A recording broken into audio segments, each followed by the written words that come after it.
kameranya.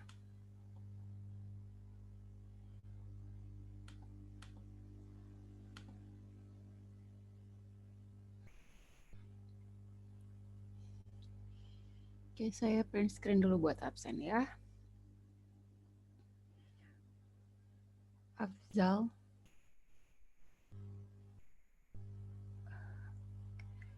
Oke, 1, 2, 3.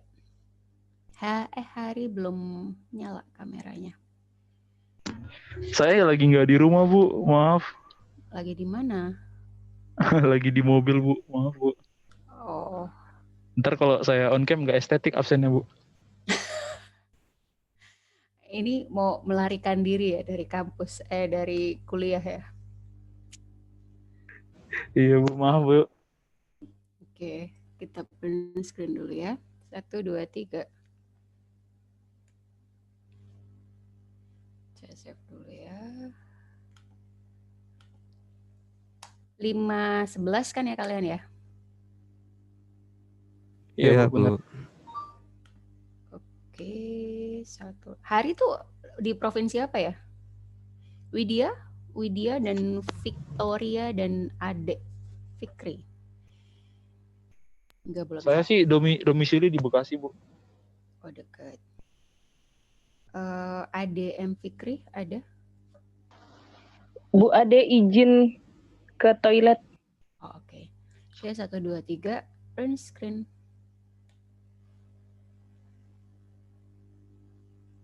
Oke, sebentar.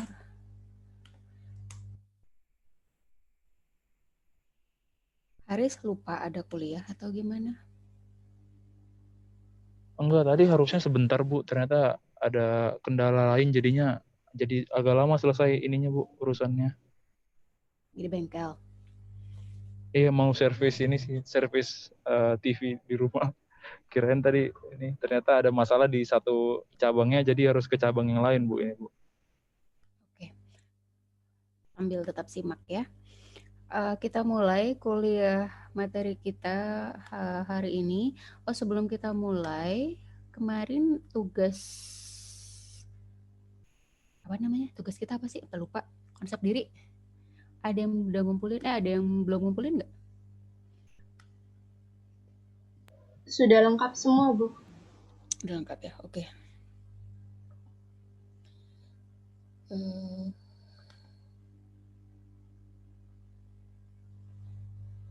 Ini ketua kelasnya siapa? Haris, Bu. Oh, ketua kelasnya Haris ya. Oke. Kemarin jadinya ngumpulin siapa? Ke Atik, Bu. Oh iya, Atik yang ngumpulin ya. Oke. Sebelum kita masuk ke materi kita pertemuan hari ini mengenai hambatan dalam komunikasi dan hal-hal yang menyebabkan terjadinya miscommunication. Udah sempat disimak belum video yang minggu lalu? Baru diposting berapa hari lalu ya? Udah dilihat?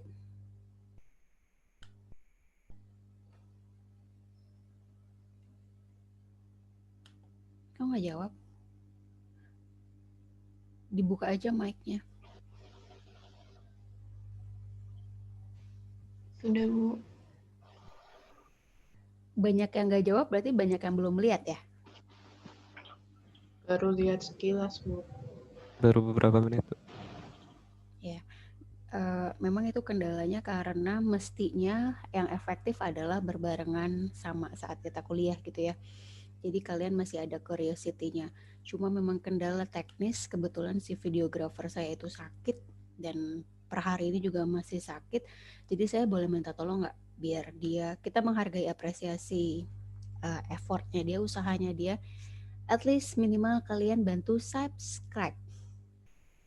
Karena dia sakit-sakit, saya juga surprise sih dia tetap ngasih hasil editannya ke saya berapa hari lalu gitu. Karena saya tahunya dia lagi sakit, lagi di rumah dan lagi sakit tipes. Tapi dia tetap share ke saya dan tetap menyelesaikan editannya. Jadi bentuk apresiasi kita karena udah dibantu. Dan sejujurnya itu saya cuma-cuma dia membantu saya. Jadi kita bantu apresiasi dia nanti dengan bantu subscribe ya. Biar dia happy dan kita menghargai usaha orang lain. Oke, kita mulai. Nyalain aja mic-nya. Saya nggak tahu kalian reaksi apa, feedback-nya apa. Saya nggak bisa lihat satu-satu ke screen kamera kalian terus soalnya.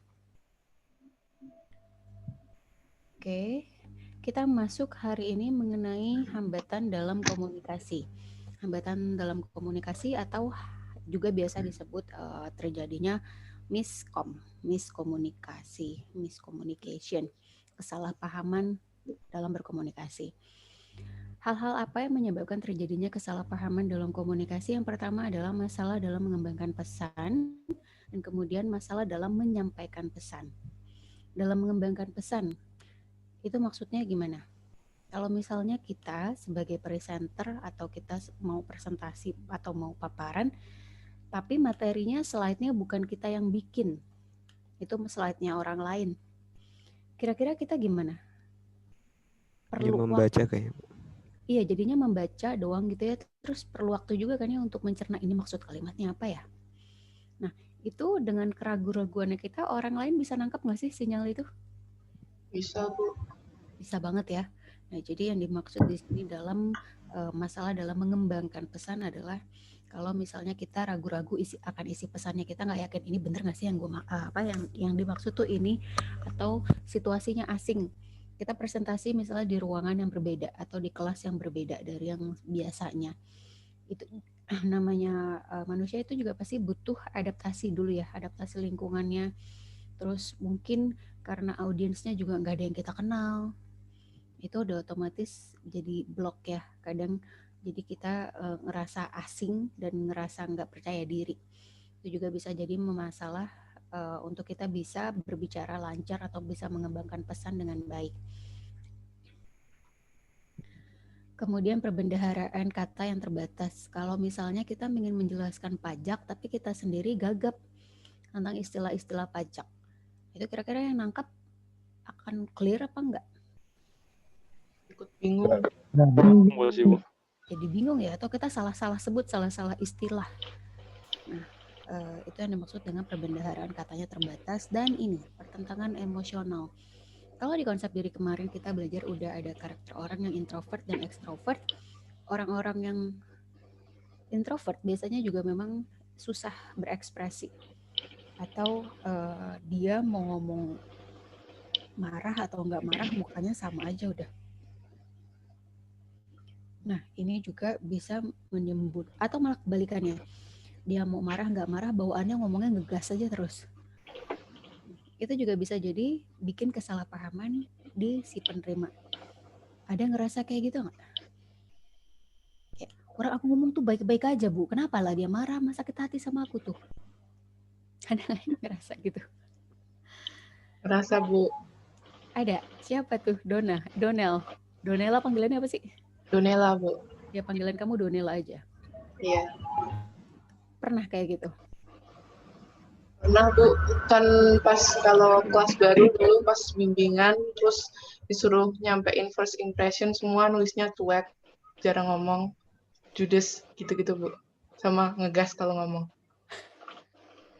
Padahal sebenarnya kalau menurut kamu, maksud kamu ngegas apa biasa aja? Ngegas juga sih, Bu.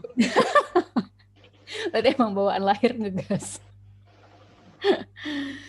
Tapi memang kondisi-kondisi yang tadi itu first impression kita mesti bisa dikondisikan atau di-create atau dimanipulasi kalau kondisinya secara profesional supaya orang lain nggak salah paham atau nggak salah pengertian gitu ya tentang apa yang maksud yang ingin kita sampaikan.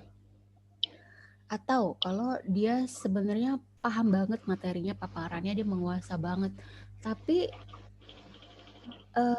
yang bersangkutan itu cara ngomongnya flat gitu, dan mukanya juga tetap flat. Lagi dia menceritakan kondisi situasi case yang seru apa yang biasa aja, ya gitu aja mukanya datar, flat. Ada nggak yang ngerasa gitu? Saya emang nggak bisa ekspresi Bu kalau cerita Bu.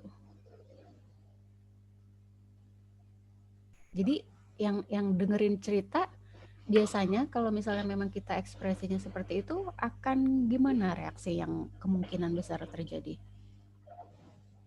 Nggak Bosan. terhenti, Bu. Apa? Bosan.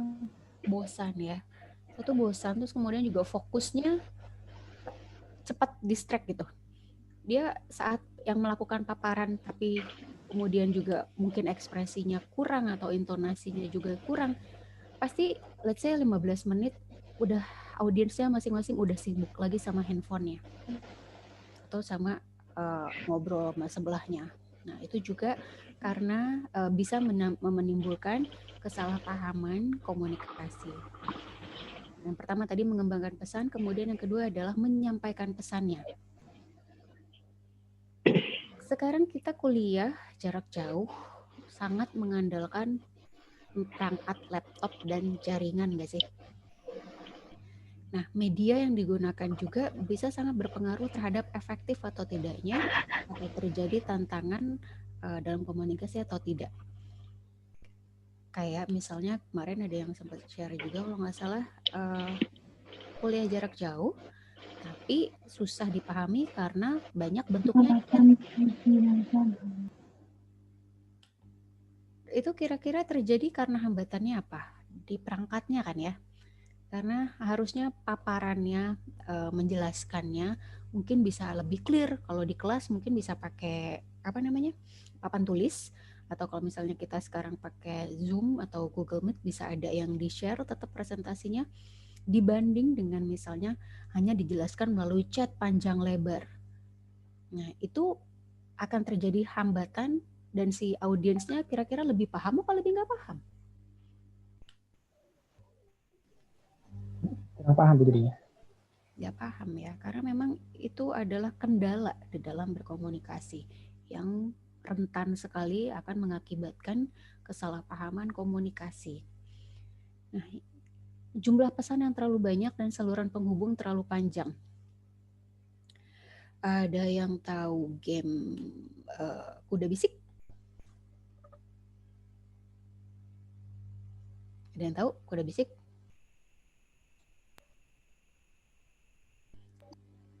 Seno tahu? Ya Bu, pernah main. Pernah main. Apa sih Kuda Bisik? Game apa itu? Bukan game ya, permainan. Game tuh bayangannya yang kayak di handphone ya, atau di laptop. Permainan apa Kuda Bisik itu? Itu kayak pesan berantai Bu. Misalkan dari yang pemain pertama lanjut nyampein pesan ke pemain kedua, habis itu pemain kedua nyampein ke pemain ketiga, sampai akhirnya berapa orang terus akhirnya yang orang terakhir suruh nyampein pesan yang disampaikan pemain pertama. Ya betul. Itu adalah simulasi paling gampang kalau hambatan komunikasi atau pesan miscommunication itu sangat bisa terjadi jika pesan yang disampaikan terlalu banyak atau saluran penghubungan terlalu panjang. Kalau di kelas nih biasanya saya simulasi langsung kita main Kuda Bisik itu. Jadi misalnya dalam sekelas kita bagi jadi 4 kelompok, row 1, 2, 3, 4 gitu ya. Terus nanti disebutkan si komunikator utama atau si pemain nomor 1 menuliskan kalimat yang berisi dari beberapa suku kata, let's say 20 suku kata gitu ya, yang mana harus disampaikan ke pemain selanjutnya, pemain kedua, sampai kemudian misalnya satu kelompok ada 7 orang atau 8 orang, sampai ke pemain terakhir, ke pemain 8 atau ke pemain 7-nya, si komunikan ke-7 dan komunikan ke-8. Nah, kira-kira yang sering terjadi di kelas itu, kalau kita simulasi, banyak benar apa banyak salah? Salah Bu. Salah Bu. Nah, Salah Bu. Kenapa bisa salah tuh dia?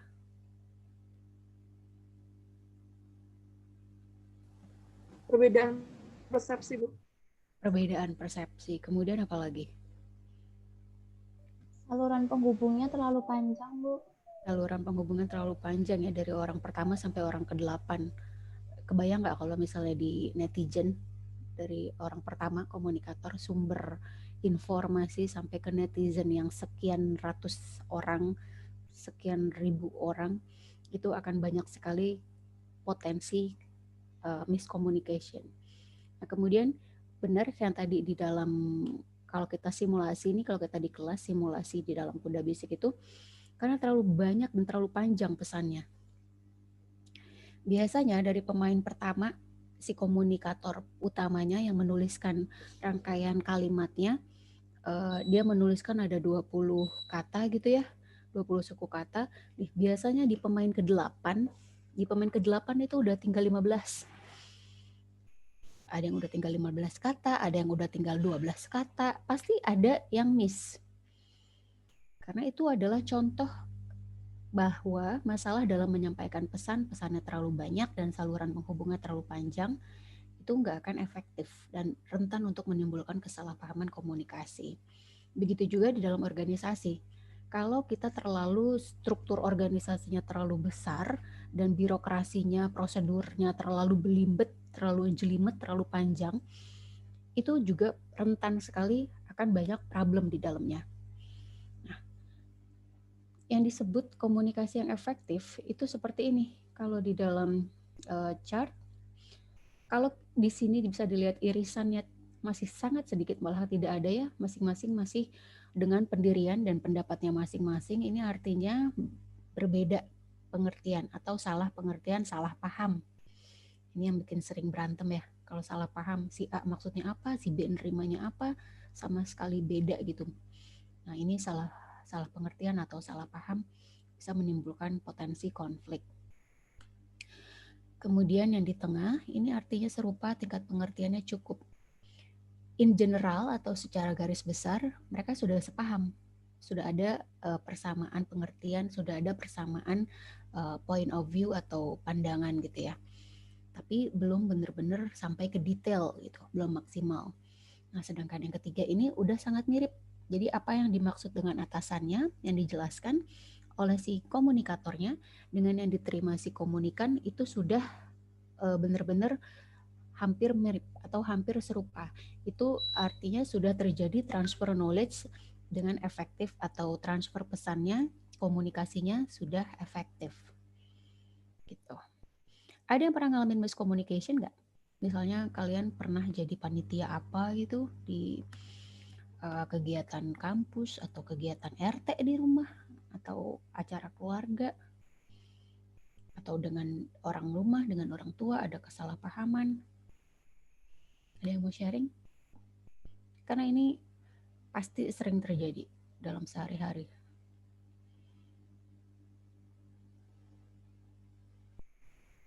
Ada yang mau share? Sering di panitia sih, Bu. Di panitia, siapa yang biasanya rajin jadi panitia? Pernah Saya ngalamin? dulu. Gimana? Pernah. Saya kan logistik, biasanya miskomnya sama anak acara. Antara jadwalnya jam segini, taunya perlunya jam segini. Suka marah-marah sih. Suka kena marah juga makanya. Yang marah-marah anak logistiknya apa anak acaranya? Acara. Soalnya kan antara orang satu sama orang lain kadang beda juga penyampaian. Ya, betul. Makanya kalau dalam kepanitiaan atau di dalam organisasi atau dalam tim harus jelas ya siapa yang memegang keputusan atau siapa decision maker dan masing-masing sudah clear, sudah paham betul dengan alur komunikasinya, siapa berkomunikasi dengan apa dan masing-masing job desk-nya gimana. Karena kalau nggak benar akan jadi chaos. Akan jadi sering, tapi memang itu adalah dinamika ya, namanya dinamika kelompok. Akan potensial untuk menyebabkan kesalahpahaman komunikasi di dalamnya. Sampai ada yang pernah kejadian yang fatal nggak, Reza?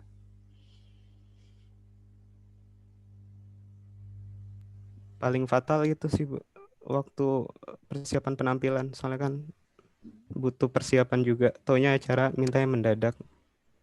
Persiapan kurang, akhirnya hasilnya juga kurang penampilan. Ternyata miscommunication-nya di pihak acara apa memang di pihak logistik? Keduanya. Kayaknya keduanya. Oke. Nah, memang hal-hal itu yang sangat riskan ya. Saya juga kebetulan orang event, dan orang event itu apalagi kalau udah ada saat hari H-nya gitu ya, itu udah tense-nya udah tinggi, udah sengkol bacok. Jadi kalau misalnya hal-hal yang mestinya detail perintilannya itu belum clear, sebelum acara itu memang sangat berpotensi acaranya jadi nggak berjalan mulus, acaranya jadi kurang sukses gitu ya. Thank you share-nya. Ada lagi punya pengalaman lain miscommunication?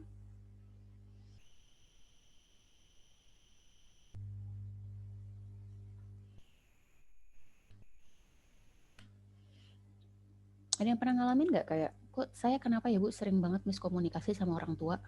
Orang saya maunya cerita apa, ditanggepinnya apa. Orang saya maksudnya A, orang tuanya nanggepinnya B. Karena kalian kondisinya di rumah ya, paling sering pasti komunikasinya sama orang rumah kan.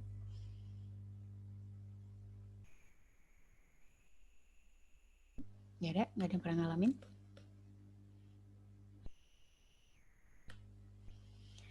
Nah, munculnya kesalahpahaman yang berikutnya faktornya adalah salah dalam menerima pesan. Kayak kondisi kita yang sekarang, kita kondisi belajar jarak jauh. Misalnya tadi kenapa Haris matiin kamera sama matiin mic? Karena mungkin memang kondisinya lagi di bengkel servis. Kondusif nggak tuh? Coba Haris nyalain mic-nya sama buka kameranya.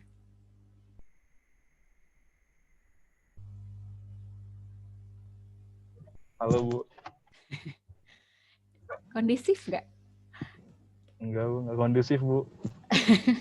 Apa sorry dibuka emang karena kita lagi ngebahas masalah ini. Jadi salah satu masalahnya adalah lingkungan tidak kondusif. Itu muncul kesalahpahaman dalam komunikasinya juga besar potensinya ya. Karena kenapa? Konsentrasi penerima pesan jadi terganggu. Iya apa enggak? Dibanding kalau kita memang sekarang siap kondisinya di dalam ruangan dan tertutup, bukan yang di dalam ruangan terbuka juga, jadi bisa lebih fokus nggak menerima pesan. Itu faktor yang ketiga. Faktor yang keempat adalah dalam menafsirkan pesan. Perbedaan latar belakang, perbedaan penafsiran kata, perbedaan pernyataan emosional, ini juga sering jadi bikin orang mispersepsi atau miscommunication.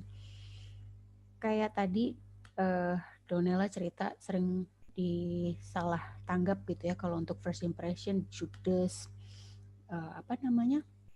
galak dan seterusnya. Apalagi itu baru first impression misalnya belum ngomong. Kemudian pas lagi saat ngomong dan memang orang Sumatera yang biasa ngomongnya suaranya kenceng gitu. Kemudian yang lawan bicaranya orang Sunda atau orang Jawa gitu yang biasa ngomongnya pelan-pelan halus. Nah, itu juga jangan kemudian kita jadi udah blocking duluan. Itu tapi potensi untuk menimbulkan kesalahpahaman. Cuma kalian karena kemarin juga sudah belajar mengenai konsep diri ya, kalian juga mulai harus lebih memahami bahwa kita memang tinggal dan kita hidup berdampingan dengan berbagai karakter dan latar belakang budaya teman-teman kalian. Supaya apa? Supaya tidak ada kesalahpahaman. Oh biarin aja bang, dia mau ngomongnya kenceng, nggak marah kok dia gitu. Dan ini nanti penting kalau saat kalian nanti udah masuk ke dalam lingkungan kerja, udah masuk ke dalam lingkungan yang lebih profesional. Di sini ada nggak yang ngerasa orangnya sensitif? Saya sensitif ya Bu, saya nggak bisa banget dikencengin orang. Ada nggak yang ngerasa gitu? Ada? Dibuka aja mic-nya, saya nggak dengar jawab apa. Siapa tuh? Biasanya yang perempuan, apalagi kalau atasannya cowok, mukanya garang, ngomongnya kenceng, kayak gampang banget tuh bikin baper ya. Bapernya tuh ya jadi tersinggung, jadi takut kayak gitu. Tapi saya cuma mau pesan nanti di kalian udah saat penempatan di dunia kerja, dilarang baper-baper klub. Harus tough, harus kuat mentalnya. Karena kenapa? Kita akan, kalau sekarang ini di kelas mungkin kalian karena dalam skupnya yang lebih kecil ya 30 orang, tapi nanti kalau udah penempatan kerja kan itu udah lebih luas ya dan berjenjang gitu. Berjenjang secara usia, berjenjang secara posisi jabatannya. Nah, kalian nggak boleh selalu ya itu tadi gampang baper, kayak orang ngomong kencang dikit terus jadi pundung, jadi marah, atau jadi takut berpendapat, jadi takut punya gagasan. Nah, itu harus dihindari. Dulu saya juga ingat waktu pertama kali masuk kantor, baru kerja gitu ya, dari anak baru, namanya juga anak baru ya, dan kerjanya di advertising pula. Advertising itu karakternya rada beda. Saya backgroundnya memang dari swasta. Advertising itu karakternya agak beda, agak unik sama organisasi-organisasi yang lainnya. Misalnya kantor, perbankan atau swasta yang lain gitu ya, itu agak beda karena lebih terbuka, kayak dari satu kubikel dengan kubikel lain main teriak-teriakan tuh udah kayak biasa aja. Cuma pasang lagu kenceng itu juga biasa aja. Nah, itu karena saya anak baru, saya mesti ada berhubungan dengan satu divisi atau satu orang. Dia di bagian GA, di bagian logistik, di bagian GA lah, pengadaan barang. Nah, ini memang karakter orang ini karena senior ya, emang tipikalnya judes. Awalnya saya kayak, kenapa sih ngomongnya judes mulu ya gitu, kayak masih dalam hati aja gitu. Cuma emang karena pada dasarnya sayanya juga orangnya nggak terlalu baperan gitu ya, cuek aja, ya udah cuek.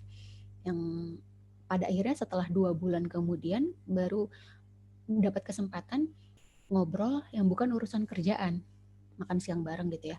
Terus ditanya, El, mereka manggil saya Ella kan, El, menurut kamu saya galak nggak? Galak sih mbak.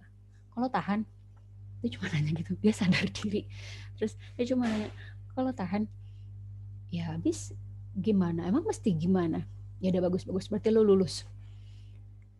Kadang ada dan itu kemudian berikutnya kerja sama kita malah jadi lebih enak gitu. Jadi saya coba memahami karakter beliau.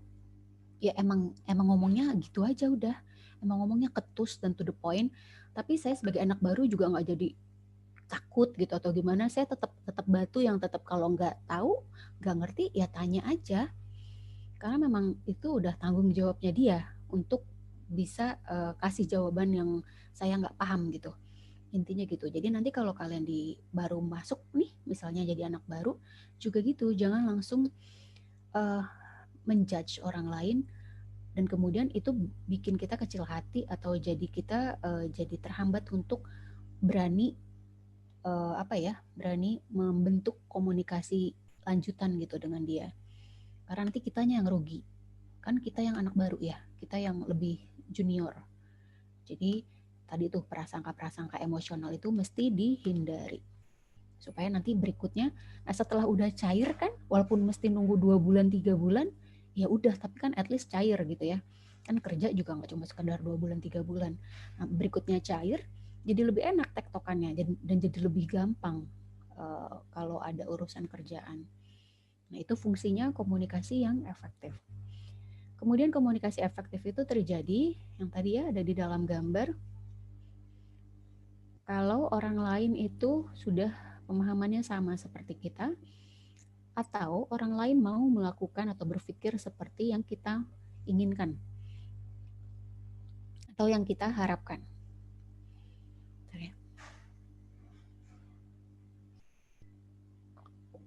Dengan komunikasi yang efektif,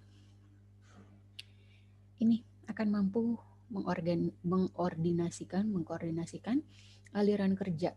Kayak tadi tuh misalnya yang tadi Reza cerita, ada pihak logistik, ada pihak acara. Kalau komunikasinya nggak efektif, otomatis workflow-nya atau aliran kerjanya tuh simpang siur gitu. Lah, lu ngapain ngomongnya minta ya request-nya ke gue, misalnya kayak gitu ya, kalau dari orang logistik. Ini kan tanggung jawabnya orang acara, dan seterusnya. Jadi nggak main tunjuk-tunjukkan.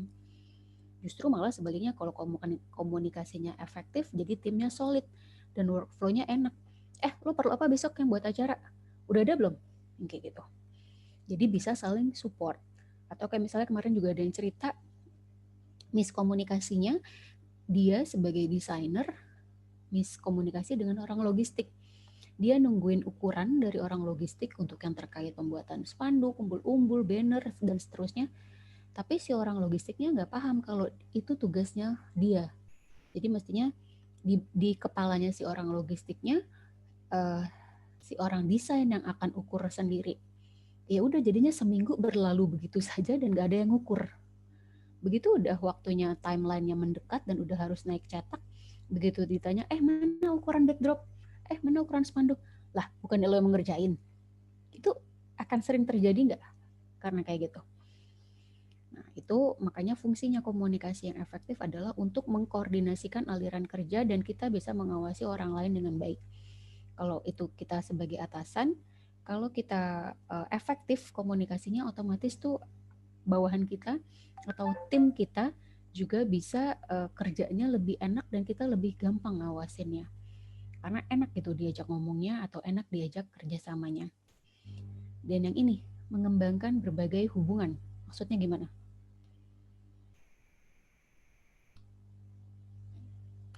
Ada yang mau berpendapat?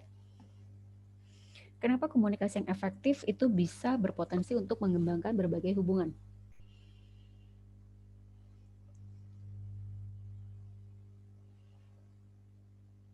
Maksudnya gimana?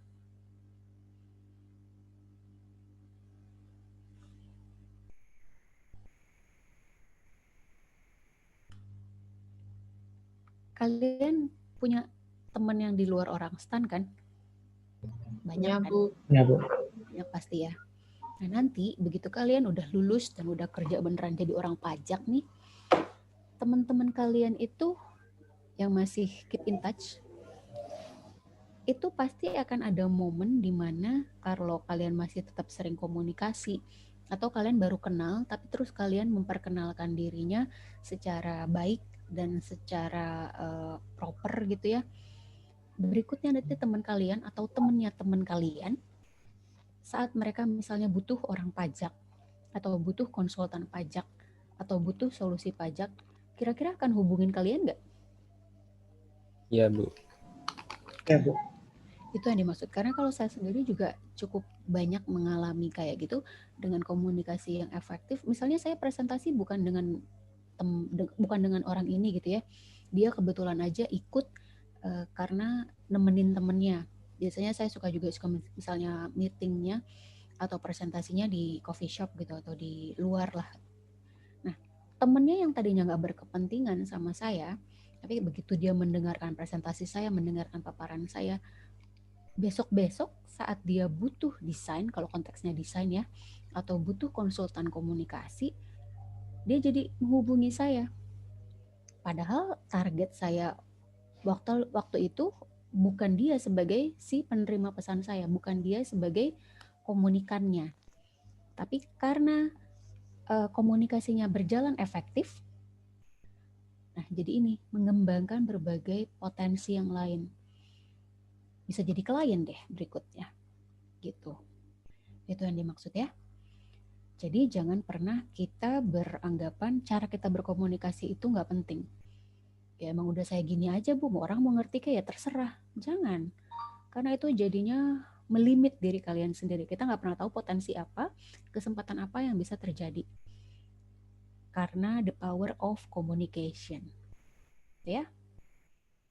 Faktor-faktor apa saja yang mempengaruhi komunikasi yang efektif? Yang pertama, kredibilitas dan daya tarik komunikator. Sebentar, saya lupa matiin telepon bentar ya.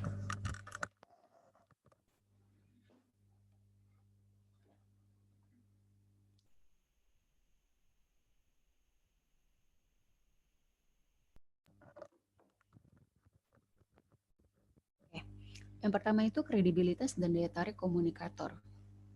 Kalau misalnya lagi bahas mengenai perekonomian Indonesia, kondisinya lagi saat pandemi, yang ngomong Ibu Sri Mulyani, sama satu lagi yang ngomong Hotman Paris. Yang mana yang akan lebih didengar? Hotman Paris, Bu. Hotman Paris yang didengar.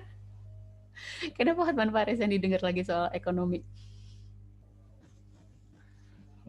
Nggak apa-apa. Suka aja dengarnya, Bu. Apa?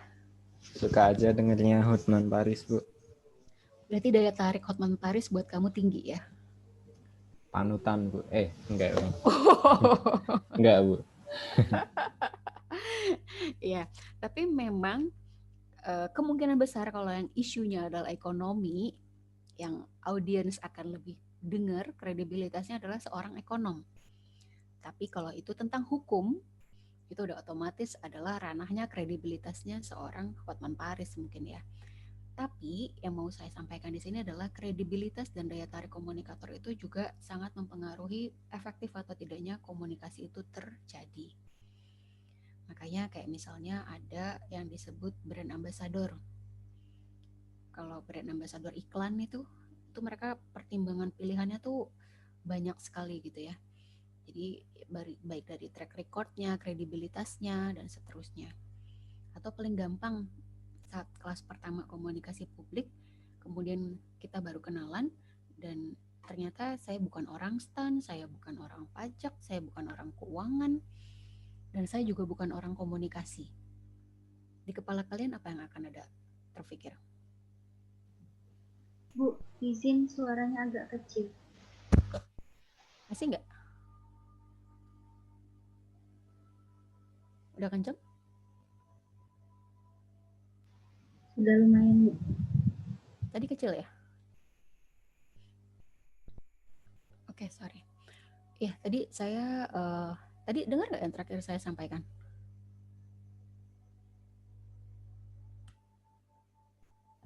Dengar, Bu. Apa?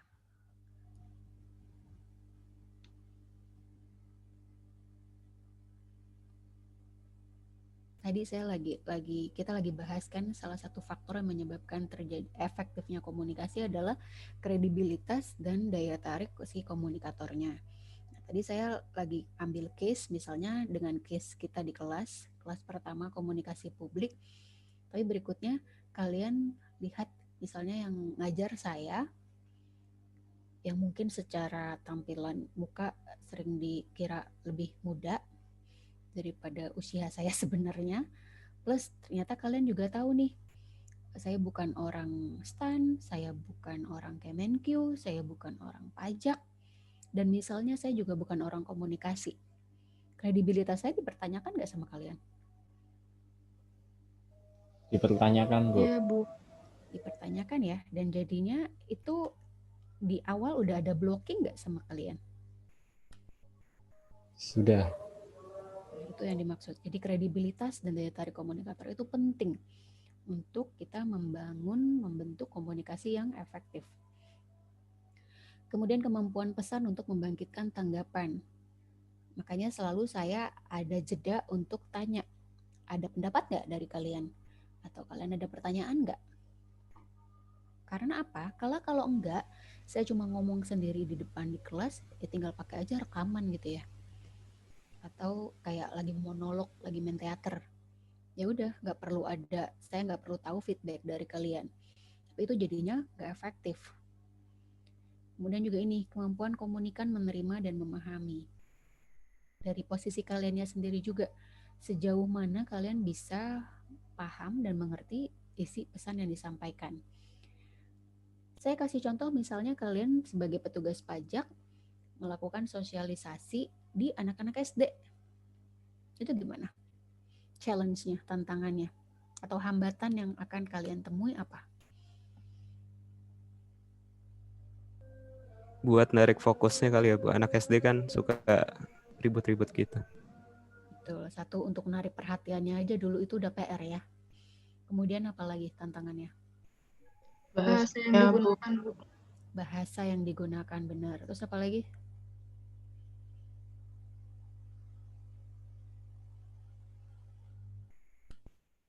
Ya betul, kemampuan kita jadi ngukur kan, oh kemampuan anak SD ya paling nerimanya konsentrasinya juga paling cuma 15 menit habis itu bubar gitu kan, kecuali kita berhasil menarik perhatiannya mereka, kita berhasil menarik fokusnya mereka dan menyampaikannya dengan bahasanya mereka yang bisa mereka pahami dan bisa mereka terima gitu. Sampai sini ada pertanyaan nggak? Atau ada yang mau sharing?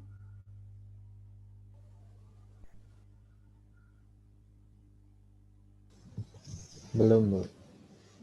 Kalau belum, sambil dengar azan, kita lihat video di sini ya. Sorry.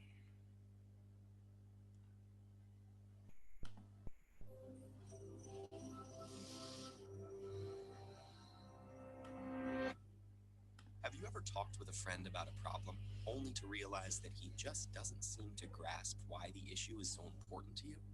Have you ever presented an idea to a group and it's met with utter confusion? Or maybe you've been in an argument when the other person suddenly accuses you of not listening to what they're saying at all. What's going on here? The answer is miscommunication, and in some form or another, we've all experienced it. It can lead to confusion, animosity, misunderstanding, or even crashing a multi-million-dollar probe into the surface of Mars. The fact is, even when face-to-face with another person in the very same room and speaking the same language, human communication is incredibly complex.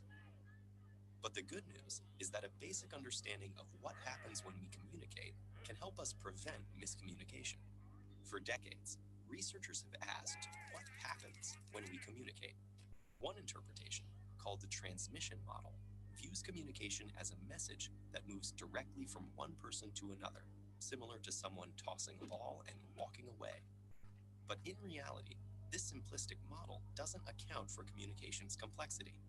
Enter the transactional model, which acknowledges the many added challenges of communicating.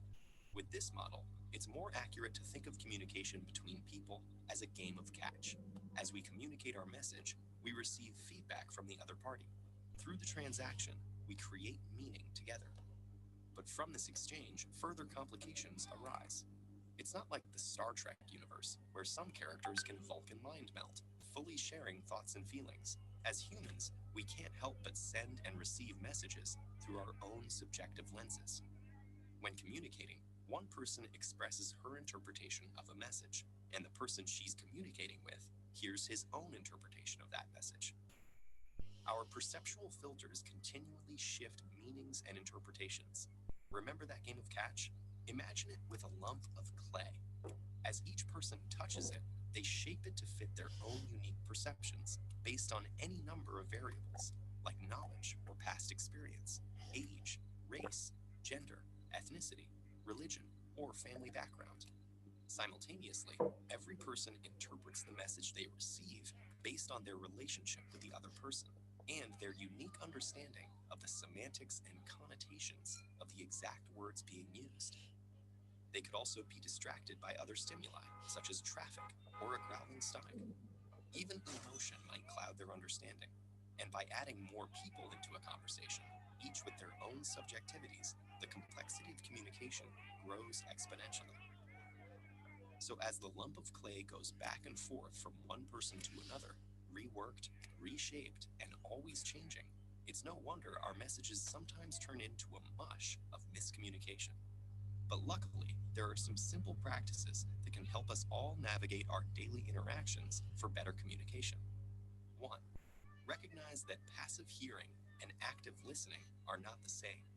Engage actively with the verbal and nonverbal feedback of others and adjust your message to facilitate greater understanding. 2. Listen with your eyes and ears, as well as with your gut. Remember that communication is more than just words. 3. Take time to understand as you try to be understood. In the rush to express ourselves, it's easy to forget that communication is a two-way street. Be open to what the other person might say. And finally, 4. Be aware of your personal perceptual filters. Elements of your experience, including your culture, community, and family, influence how you see the world. Say, this is how I see the problem, but how do you see it? Don't assume that your perception is the objective truth. That'll help you work towards sharing a dialogue with others to reach a common understanding together.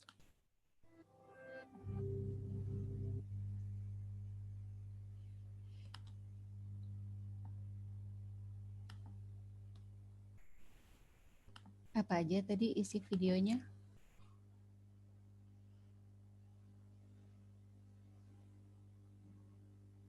Di akhir ada membahas tips-tipsnya, Bu. Di akhir ada membahas tips-tipsnya. Apa aja isi tipsnya? Yang pertama saya nggak dengar. Yang kedua, mendengar dengan mata dan telinga.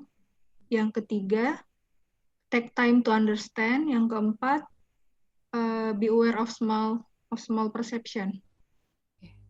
Thank you, Feby. Ada lagi yang lain? Apa aja yang tadi dipahami dari videonya? Mau nambahin Feby tadi Bu, satu. Yang pertama tadi itu ada yang namanya active speaker sama passive listener. Oke, active listening. Iya, itu. Oke. Terus, thank you Ilham. Ada lagi?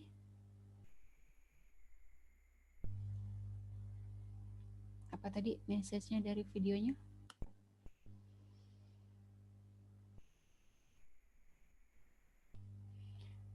Afzal, Niken, Widya, Christine, Mika, Ade Fikri, Anindya Puspa, Kelvin. Masih di kelas?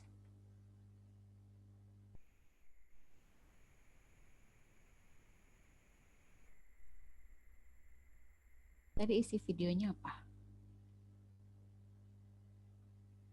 Anin mana? Anindya Puspa.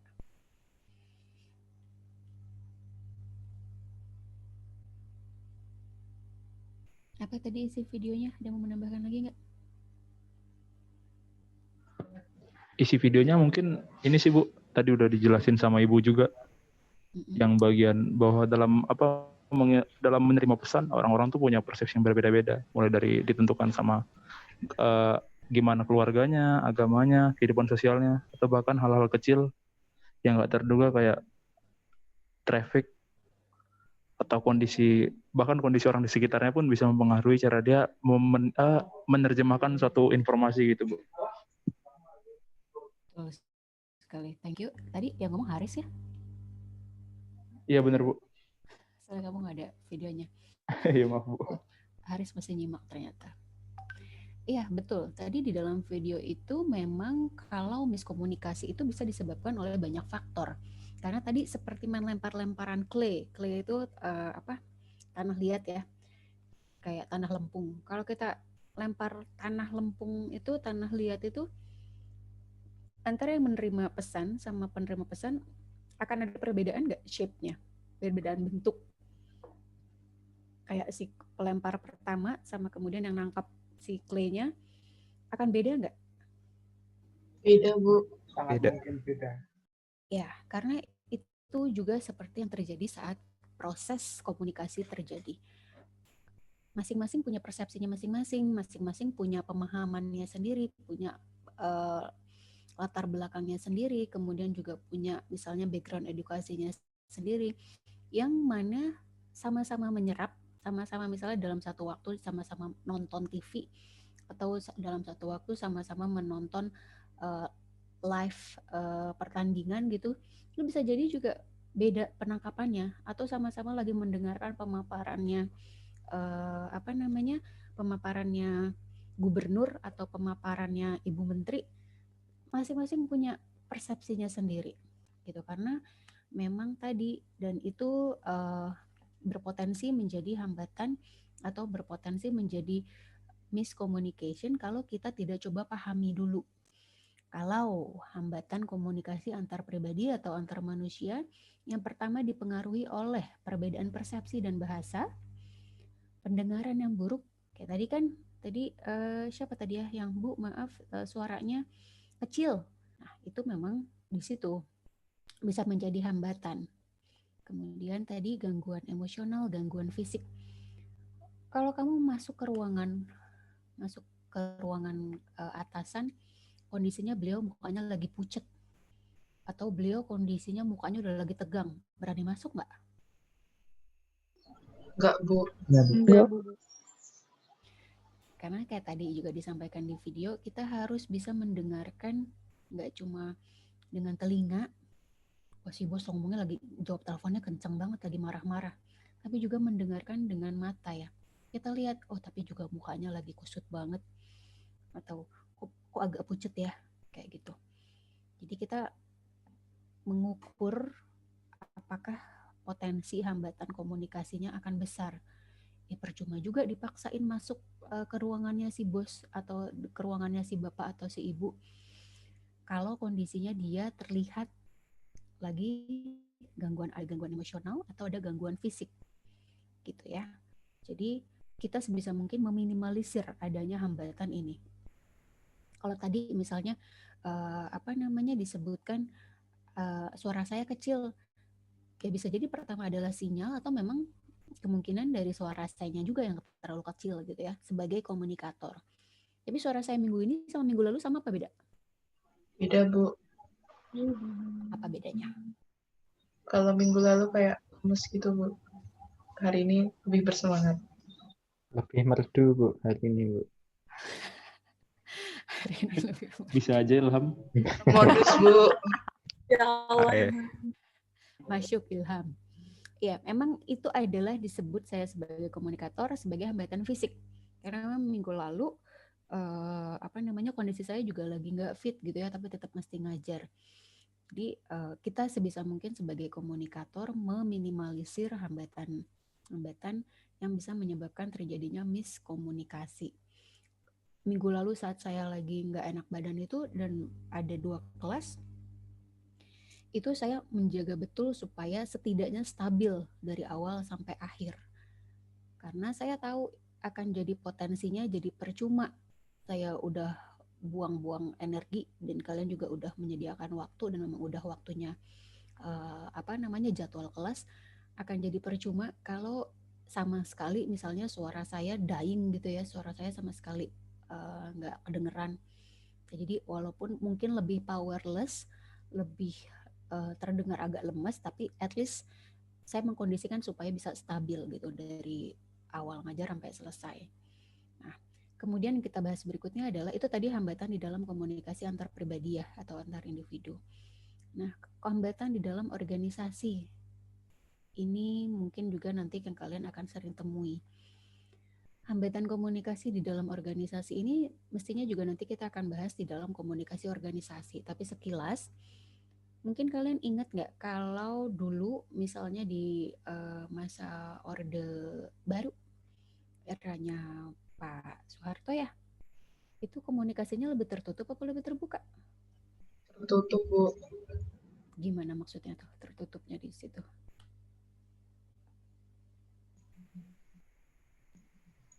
Kayak orang-orang nggak berani menyuarakan pendapatnya, Bu. Iya benar. Cenderung di dalam organisasinya itu cuma berjalan satu arah, cuma berupa instruksi. Setuju? Semua setuju? Iya, Pak. Terus kayak ada pendapat? Enggak, Pak. Aman, siap, semua aman. Selalu aman mau dijawabnya. Mau kondisinya di belakangnya gimana pun, tapi tetap dijawabnya aman. Karena kenapa? Karena memang sudah terbentuk iklim komunikasinya yang tertutup. Jadi tidak ada tidak ada celah atau tidak ada ruang untuk berdialog, tidak ada ruang untuk berdiskusi yang memang sengaja dibentuk sedemikian rupa untuk tidak ada kondisi terbuka gitu, tidak ada kondisi diskusi. Nah, cuma begitu udah masuk yang era kepemimpinan yang baru, itu mulai agak berubah ya. Udah bisa banyak dikasih feedback, udah bisa dikasih banyak masukan. Plus kita masuk ke dalam komunikasi digital, di mana semua orang makin terbuka lagi. Media sosial juga makin membuat komunikasi government atau pemerintahan semakin terbuka. Karena apa? Misalnya dari website, ada atau tidak adanya tender, misalnya dari suatu kementerian, bisa kelihatan nggak dari websitenya dia? Bisa. Nah, kalau dulu kita mengandalkan informasi dari orang dalam, the power of orang dalam, gitu ya. Ini ada tender nih, lo mau ikutan nggak? Kalau sekarang dari mulai tendernya dibuka, dari mulai proses tendernya dijalankan, sampai kemudian nanti seleksi tendernya siapa yang menang, sampai kemudian sudah selesai dijalankan dan sudah masuk ke dalam laporan, itu bisa dikontrol, bisa dilihat, bisa terbuka, gitu ya. Jadi kalau dulu juga yang agak mungkin terlihat ya dalam komunikasi di dalam pemerintahannya Pak Ahok, orangnya sangat straightforward, siapa yang salah, siapa yang benar, siapa yang kerja beres, siapa yang kerja nggak beres, itu langsung kelihatan. Karena kenapa? Kita sebagai publik juga bisa langsung berinteraksi lewat Twitter, lewat DM, dan seterusnya. Nah, karena kenapa? Hambatan di dalam komunikasi yang organisasi yang pertama adalah kalau kelebihan beban. Si bapak ini sebenarnya mau nyuruh siapa sih? Mau nyuruh si orang finance yang ngerjain? Apa mau nyuruh orang humas yang ngerjain atau siapa? Gak jelas gitu kalau kasih instruksi. Nah, itu juga bisa menjadi hambatan ya. Atau layernya terlalu banyak, terlalu proseduralnya tuh terlalu panjang gitu. Prosedurnya terlalu panjang dan berbelit. Birokrasinya tuh terlalu berbelit. Itu juga potensi untuk menimbulkan kesalahpahaman di dalam organisasi ya. Makanya kalau sekarang banyak di-cut. Banyak organisasi yang lebih ramping. Karena kita sekarang terbantu sekali dengan adanya digital, adanya komputerisasi, adanya otomasi. By the way, sorry, kita sampai jam berapa? 4 ya? 16.40. 16.40. Oke. 15.40. 15.40. Oke. Ya. Thank you. Nah, sampai sini ada pertanyaan nggak?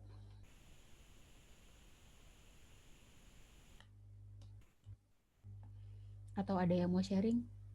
Biar saya bukan saya terus gitu yang ngomong gantian.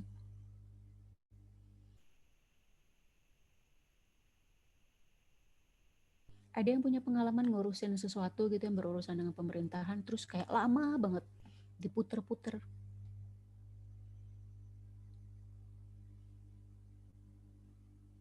Ada? Ada, saya pernah Bu waktu ngurus SKCK Bu. SKCK di kantor polisi. Iya benar Bu. Apa hambatannya?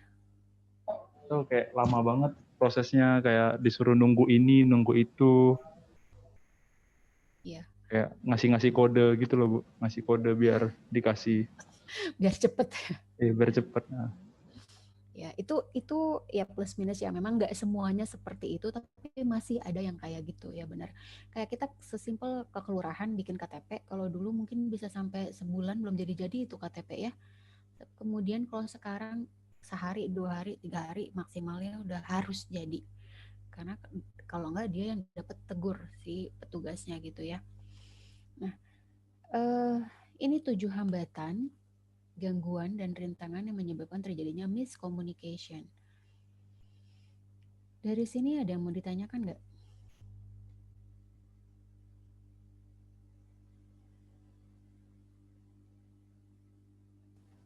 Gangguan semantik itu apa, Bu? Gangguan semantik itu gangguan, tadi juga ada di dalam video ya. Kalau kalian gangguan semantik itu artinya kalau si komunikatornya menggunakan istilah-istilah atau bahasa atau kata yang tidak biasa atau tidak dipahami oleh komunikan. Misalnya saya share waktu saya melakukan pemaparan mengenai branding destinasi di Lombok. Nah, itu saya melakukan pemaparan mengenai strategi komunikasi ya, pasti yang relate dengan komunikasi. Kemudian saat saya udah melakukan paparan, udah setengah jalan lah, ada yang interupsi. Terus saya ingat beliau udah rada senior ya, budayawan lokal Lombok. Interupsinya ngomongnya dengan santai, saya masih ingat banget mukanya. Beliau bilang, "Mbak, enak banget ngomongnya Inggris mulu." Itu reaksi saya mestinya gimana? Atau kira-kira saya bereaksi seperti apa saat itu?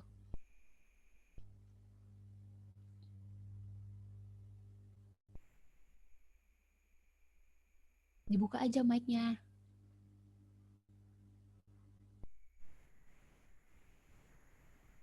Kesal mungkin, Bu. Kesal, terus apa lagi?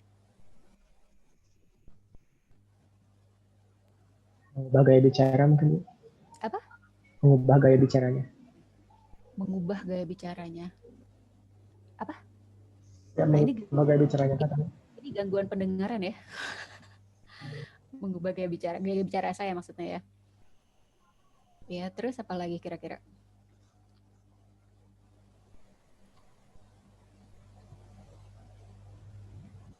Karena itu adalah pemaparan saya pertama, pengalaman saya pertama di Lombok untuk melakukan pemaparan di depan stakeholder pariwisata Lombok, mendapat feedback, mendapat tanggapan, mendapat reaksi seperti itu dari komunikannya, dari si audiensnya. Yang pertama kali pop up di kepala saya adalah saat itu ya langsung hilang tuh, nggak kayak langsung hilang, habis ini mau ngomong apa ya. Karena kenapa? Gangguan semantik. Enak banget Mbak ngomongnya Inggris mulu. Jadi ternyata istilah-istilah yang saya gunakan, misalnya kayak, karena kita udah belajar komunikasi ya, komunikator. Itu karena dia mungkin belum pernah ikut kelas komunikasi sebelumnya, juga komunikator apaan? Mungkin satu. Kemudian saya juga mungkin menyebutkan istilah lain yang itu nggak familiar dengan dia. Engagement. Mungkin saya terbiasa kayak menggunakan istilah yang saya pikir itu biasa, saya pikir pasti semua orang paham, tapi ternyata enggak. Saya lupa menganalisa siapa audiens saya. Mungkin dia lebih paham kalau saya ngomongnya pakai bahasa lokal, ngomong pakai bahasa Lombok, atau dipakein pantun gitu ya, dibungkusnya seperti itu. Nah, itu adalah gangguan semantik. Nah, sejak saya pernah punya pengalaman seperti itu, saya jadi lihat lagi nih, oh siapa nih audiensnya. Karena kadang nggak gampang untuk kita bisa mengubah kebiasaan kita bicara, mengubah pilihan-pilihan kata kita, itu butuh belajar, itu butuh skill. Koneksi saya nggak stabil ya? Stabil kok Bu. Gitu, itu yang dimaksud stabil ya. Tadi soal ada pop up your connection unstable. Itu yang tadi dimaksud dengan gangguan semantik. Begitu juga nanti misalnya kalian sosialisasi pajak ke pedagang pasar, ke para nelayan.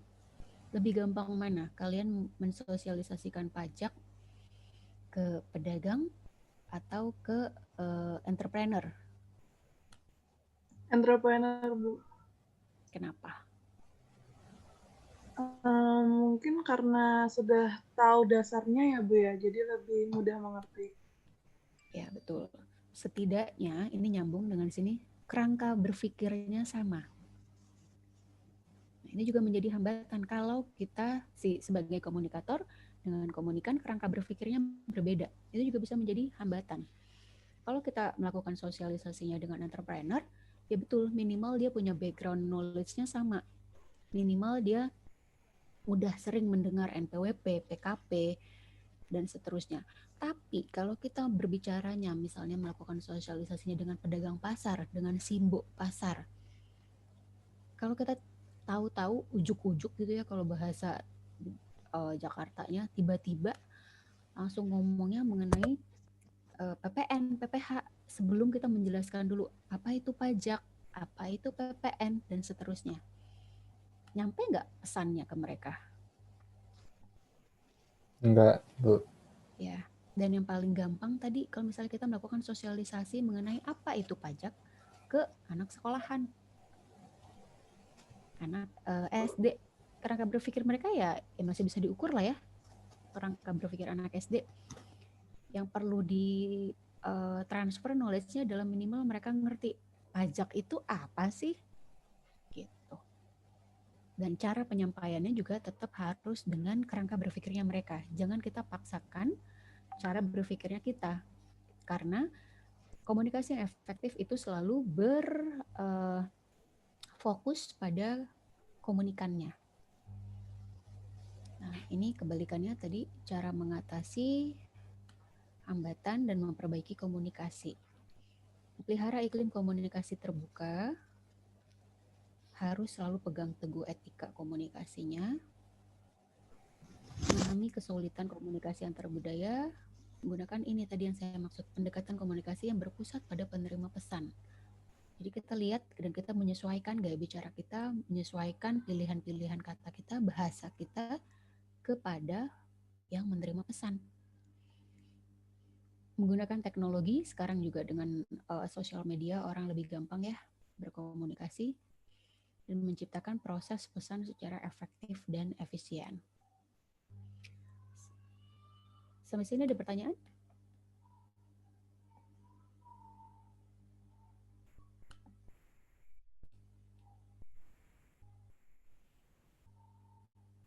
Atau ada yang mau sharing?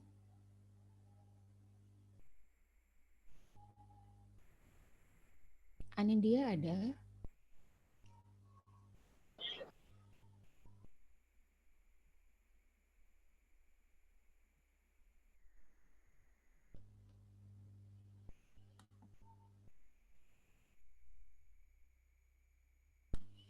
Oke, kalau tidak ada pertanyaan, kita masuk ke tadi yang sempat disebut di dalam video mengenai active listening. Kalau salah satu skill yang dibutuhkan untuk bisa menciptakan komunikasi yang efektif adalah baik si komunikator maupun komunikan mampu mendengarkan pesan lawan bicaranya dengan baik. Mendengarkan ini adalah proses indrawi ya, melalui stimulus telinga atau temporal. Nah, mendengarkan dengan baik ini poin-poinnya tadi active listening. Kita melakukan konfirmasi dan kita mungkin melihatnya juga atau menangkap pesannya tidak hanya apa yang diucapkan secara lisan atau verbal, tapi juga yang tersirat secara non-verbalnya. Kamu nggak apa-apa benar, misalnya nanti kita jadi atasan gitu ya, kemudian ada satu orang tim kita yang tidak perform, tidak bagus gitu kinerjanya. Nah, saat kita memanggil dia ke ruangan, kita harus mendengarkannya itu juga dengan menggali perasaan dan pemikirannya dia. Kamu ada masalah di rumah? Enggak kok Pak, baik-baik aja.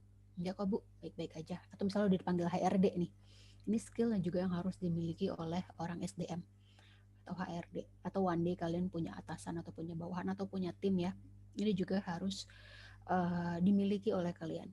Enggak kok Bu, enggak apa-apa Bu, baik-baik aja, semua aman. Yang benar, aman Bu, tapi mukanya tuh kayak udah nggak enak gitu, atau misalnya matanya udah berkaca-kaca. Ya udah duduk dulu di sini deh. Gitu. Kasih dia ruang, kasih dia space, karena kita mencoba mendengarkan secara aktif dan menggali perasaannya dia, pemikirannya dia, kendalanya apa di mana. Karena kalau nggak jadi nggak selesai problemnya. Gitu.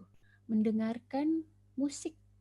Ada di sini yang senang nonton live music?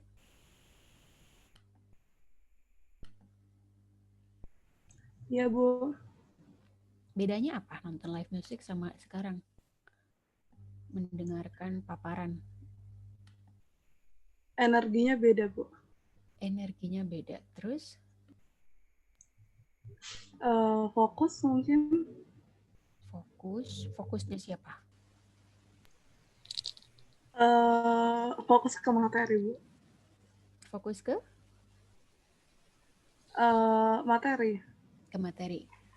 Oke. Ada lagi pendapat lain? Apa yang membedakan kita saat mendengarkan musik dengan mendengarkan kuliah? Mungkin kalau misalnya kuliah kan harus paham gitu kan ya Bu ya. Jadi harus memahami. Kalau musik kan tidak harus, jadi kadang fokusnya tuh lebih ke alunan nadanya daripada materi yang disampaikan. Oke. Emang kalau dengerin musik ada materi yang mau disampaikan gitu? Kadang kan ada isi lagunya itu sendiri Bu. Oh iya, maknanya ya, makna lagunya. Yeah. Gitu. Oke, thank you Rita. Ada lagi pendapat lain?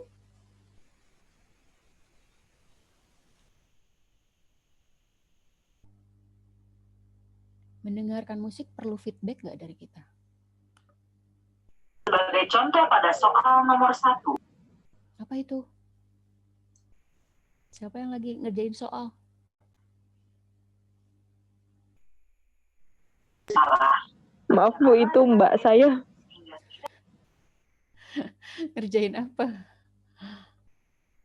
Submit Lagi ngerjain code test, Bu. Jika ada soal yang terlupa, akan ada pemberitahuan. Penting dong tuh, kamu jangan ganggu dong. Ya, membedakan mendengarkan musik dengan misalnya kita mendengarkan sekarang materi gitu ya. Kalau mendengarkan musik relatif dia nggak perlu feedback yang segera, kecuali memang live music. Makanya kalau misalnya salah satu skill yang dibutuhkan oleh musisi atau pemusik, kalau dia melakukannya live atau melakukannya secara langsung di panggung, harus bisa berinteraksi dengan pendengarnya juga nggak sih? Karena kalau nggak jadi garing kan, kayak yang ngedenger ya udah kayak cuma ngedengerin tapi nggak dapet interaksi, nggak dapet feedback. Nah bedanya kalau kita mendengarkan misalnya tadi komunikasi langsung atau komunikasi atasan bawahan itu diperlukan adanya kejujuran, adanya kepatutan. Kepatutan tuh tadi sesuai etika ya, harus tetap kayak yang dibicarakan tetap yang hal-hal yang bersifat profesional. Terus kemudian juga misalnya sebelum bicara, sebelum masuk ke ruangan seseorang, ketuk pintunya dulu gitu. Dan kemudian juga kita lihat kondisinya beliau, apakah lagi sehat atau enggak sehat, dan seterusnya. Apakah ada potensi-potensi yang bisa menyebabkan terjadinya miscommunication. Ada pertanyaan? Izin bertanya, Bu. Silahkan. Kan kadang sering kan, Bu, kayak misalnya kita ngobrol sama teman, ngomong sama teman, terus kayak teman itu menceritakan tentang kayak masalah mereka gitu, terus kita mendengarkan dengan baik. Tapi kalau misalnya mereka kayak menceritakan tentang kesulitan misalnya, Bu, terus kadang kan kita tuh sulit buat ngasih feedback kayak ini kita harus diem aja atau kita semangatin, atau kadang saya tuh suka bingung sendiri gitu loh, Bu, kasih feedback yang tepat buat kondisi dia tuh kayak mana. Jadi kalau dalam hal komunikasi gitu tuh yang baik gimana, Bu? Temannya teman dekat banget, apa teman dekat biasa aja, apa saudara? Teman, misalnya kayak teman dekat gitu, Bu, yang sering cerita-cerita gitu, Bu. Biasanya kita itu mengukur feedback kita kepada seseorang menyesuaikan dengan karakternya dia, menyesuaikan dengan kebutuhannya dia. Kalau kita udah bisa ngukur atau kita bisa kenal banget ya karakternya dia mah nggak butuh dikasih solusi, cuma butuh didengerin, misalnya kayak gitu ya. Iya ya. Udah biarin aja dia keluar semua ceritanya. Tapi sebenarnya kita tahu mau kita kasih masukan apapun akan mental. Ada nggak sih yang tipikal karakter yang kayak gitu? Kayak ada banget kan ya, kayak kita mau kasih usul apapun, kita mau kasih pendapat apapun, ujung-ujungnya tetap yang akan dia pakai caranya dia sendiri gitu ya. Jadi terus lo ngapain ngomong sama gue? Pasti akan ada keselnya kan kalau kayak gitu. Ya karena kita udah mengenal karakternya, feedback yang kita berikan cukup dengan mendengarkan aja. Mendengarkan dengan empati tadi, mendengarkan dengan juga memperhatikan gesturnya dia. Oh, berarti ini emang lagi suntuk banget nih dia. Oh gitu ya, sabar ya, paling gitu. Kecuali memang dia kemudian menurut lo gimana? Emang udah ada nanya pendapat, baru kita kasih pendapat. Atau malah kita kenal dia adalah orangnya yang clueless. Atau mungkin dalam masalah yang dia hadapi ini, dia kayak gak tahu aja mesti ngapain, bener-bener bingung gitu ya. Nah itu mungkin kita baru bisa kasih point of view-nya kita, pendapatnya kita gimana. Tapi yang baiknya paling baik gimana, Bu? Balik lagi, sesuaikan sama needs-nya dia. Kalau kita kenal dia, kita pelajari karakternya dia, makanya salah satu fungsinya komunikasi adalah juga untuk mengenal satu sama lain. Mengenal karakter orang, mengenal kepribadian orang, karena itu bisa terlihat dan itu juga menjadi salah satu fungsi komunikasi ya, untuk kita membaca apa yang sebenarnya dia butuhkan. Nah nanti udah makin sering interaksi, udah semakin sering ngobrol, kita udah semakin tahu nih, paling dia juga nangis sehari 2 hari, besok udah ketawa-tawa udah lupa.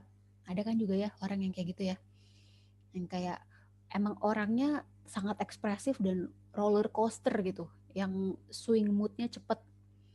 Untuk cowok-cowok tolong itu digarisbawahi karena cewek akan ada masa-masanya mengalami roller coaster mood. Apalagi kalau udah mau PMS. Ya. Nah, jadi memang kita mesti kenal dulu karakternya dia dan kebutuhannya apa. Kalau memang sekiranya dia mah bukan orang yang butuh diceramahin panjang lebar, atau dia mah bahkan nggak akan suka kalau dikasih masukan, cuma butuh teman untuk mendengarkan unek-uneknya dia. Jadi sekali lagi adalah karakternya dia sama needs-nya. Coba kita baca analisa needs-nya, kebutuhannya dia apa. Cuma butuh dipuk-puk doang kok, cuma butuh udah sabar ya, sabar. Udah selesai. Habis itu dia tahu udah mau ngapain tuh udah tahu.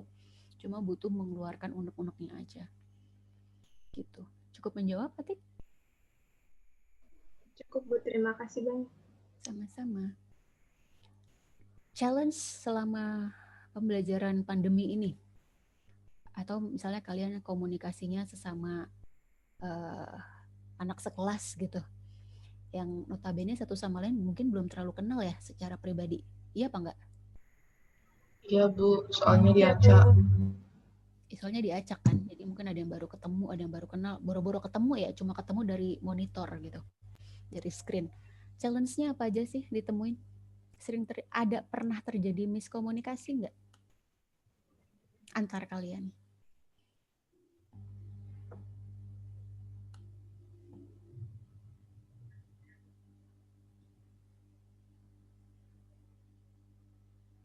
Sharing aja, udah gede nggak apa-apa, open aja. Kita biasakan iklim komunikasi terbuka. Oke? Saya mau tahu aja sih, karena saya tahu pasti ini menjadi challenge tersendiri dan potensinya untuk menjadi miscommunication itu besar. Gitu. Ada yang mau sharing? By the way, nanti 5 menit sebelum selesai kelas, tolong ingatkan saya untuk absen ya.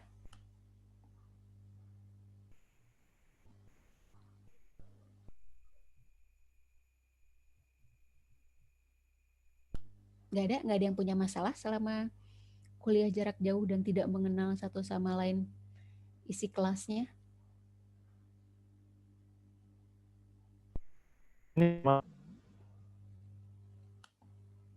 Siapa tuh yang ngomong? Suaranya keputus. Haris, Bu. Haris. Sejauh ini memang belum ada karena baru 3 minggu, Bu. Jadi belum ada miskom gitu sih. Alhamdulillah kalau gitu. Karena tadi di kelas sebelumnya ada yang curhat gitu. Bu, kenapa itu? Saya chat kok orang salah mulu. Mengartikannya. Kayak saya pernah salah nelpon, dia bilang.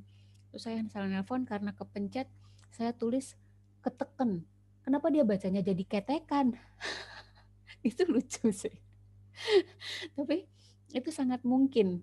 Karena juga mungkin kalian akan banyak chat dan mungkin kalian lupa gitu kayak. Makanya perlu sikap saling terbuka satu sama lain. Oh dia memang orang Medan. Oh emang kayak ngomongnya kayak gini. Oh dia memang orang dari Jawa, emang gaya ngomongnya seperti ini. Supaya itu tadi menghindari kesalahpahaman yang mungkin sebenarnya kecil-kecil, tapi kalau berkelanjutan itu bisa jadi nanti jadi besar gitu ya.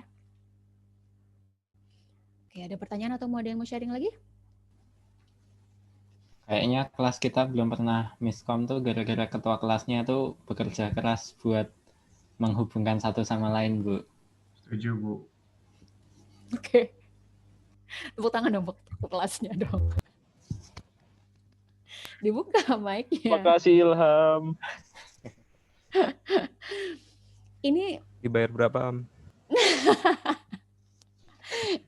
Ilham nanggung ongkos servis. Kok saya yang nanggung? Saya ini padahal. Ya, jadi ini dalam konteks satu kelas dan kalian adalah challenge-nya semuanya belajar online, itu juga mesti saling terbuka, mesti saling memahami satu sama lain karena tadi potensi konflik untuk terjadi miscommunication itu besar karena kita terkendala tidak bisa tatap muka langsung, gitu ya. Dan saya yakin konflik atau kesalahpahaman atau pembelajaran yang kurang efektif itu juga banyak terjadi di selama kelas pandemi ini, gitu ya. Ada pertanyaan lain? Karena materinya udah selesai, cepet ya. Tadi kayaknya saya yang di kelas bumi lama banget jawabnya, bahasnya. Saya sambil isi ini dulu ya, absen ya. Karena komunikasi kita berjalan lancar, Bu. Jadi cepat, Bu. Cepat nangkap, Bu, kita. Bagus. Amin. Karena kita efektif ya anaknya. Efektif, Bu. Sebentar saya sambil ngisi absen dulu sebelum lupa.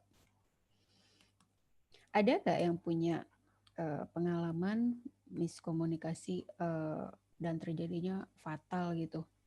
Dulu saya mau sharingnya ada dulu pengalaman waktu di tempat kerja, bukan saya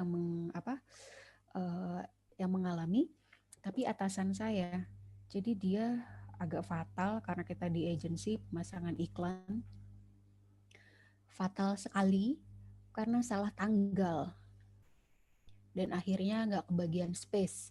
Dulu beriklan, kalau sekarang kan zamannya digital ya. Kalau dulu media yang paling efektif itu kalau pasang iklan itu di Kompas. Dan pasang iklan di Kompas itu mahal banget, ratusan juta kalau untuk yang berwarna atau minimal puluhan juta. Dan untuk mengamankan, misalnya kita mau iklannya tayangnya di tanggal 20 Oktober gitu ya, itu udah mesti dari jauh-jauh hari kita booking placement. Nah ini yang bersangkutan dia salah mengkomunikasikan tanggalnya. Jadi begitu dikonfirmasi ordernya, udah nggak kebagian space placementnya, space iklannya. Dan itu fatal ya. Fatal karena itu hubungan komunikasi antara dengan kliennya udah jadi nggak trust. Nah itu yang perlu diperhatikan. Efek selanjutnya dari komunikasi yang tidak efektif berikutnya adalah soal isu trust dan soal isu kredibilitas kita yang dipertaruhkan. Jadi jangan sampai kita mengulang kesalahan yang sebenarnya itu bisa kita minimalisir. Karena tadi kan udah tahu ya tantangan dan hambatannya untuk menghindari terjadinya kesalahpahaman komunikasi apa aja. Ntar saya isi dulu, tadi kita bahas mengenai apa ya? Oke.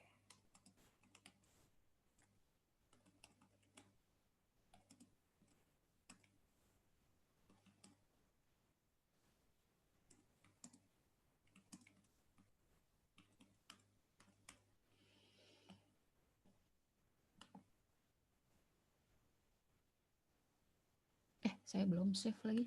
Sebentar.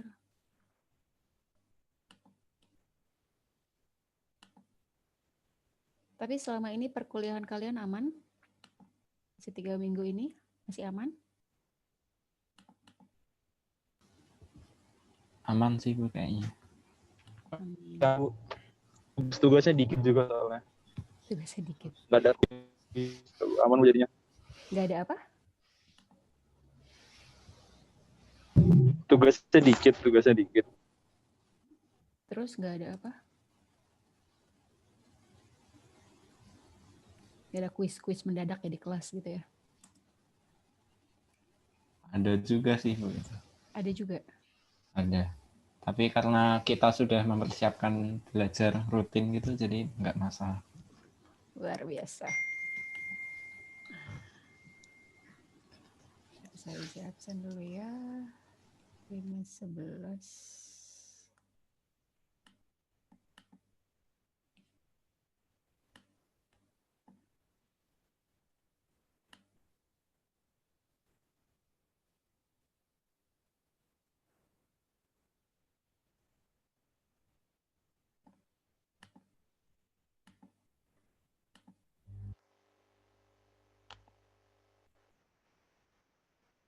Ini masuk semua ya? Hadir semua kan?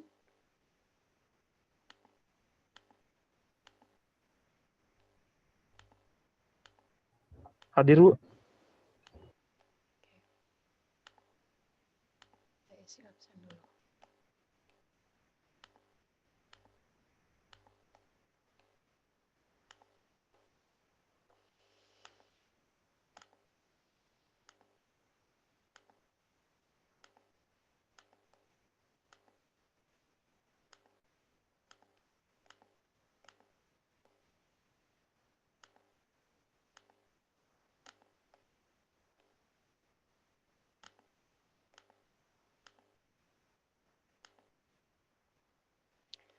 Oke, kalau tidak ada pertanyaan lagi,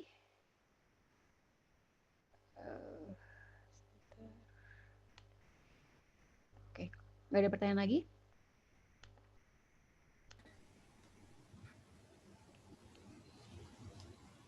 Tadi saya udah stop sharing belum sih? Belum ya? Belum, Bu. Belum, Bu. Oke, sebentar.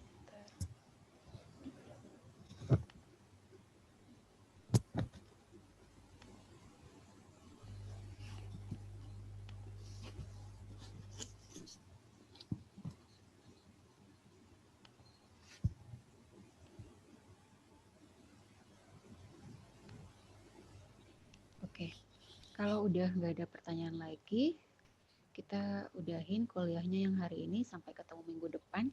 Jangan lupa tolong dibantu apresiasi videografernya yang lagi sakit biar dia seneng, dibantu subscribe aja ya. Sama itu dipahami lagi karena nanti untuk materi berikutnya saya nggak tahu sih sebenarnya karena kondisi beliau juga ya, karena yang bantu saya untuk tag videonya kan beliau. Jadi saya belum tahu bisa kapan lagi untuk tag video lanjutannya. Oke, kalau nggak ada, kita sudahi kuliah pertemuan hari ini sampai di sini. Saya tutup. Assalamualaikum warahmatullahi wabarakatuh. Selamat sore. Sore, Ibu. Waalaikumsalam Sore, warahmatullahi Bu. wabarakatuh. Terima kasih. Sore, Bu. Sore, Bu. Terima kasih, Bu. Terima kasih, Bu.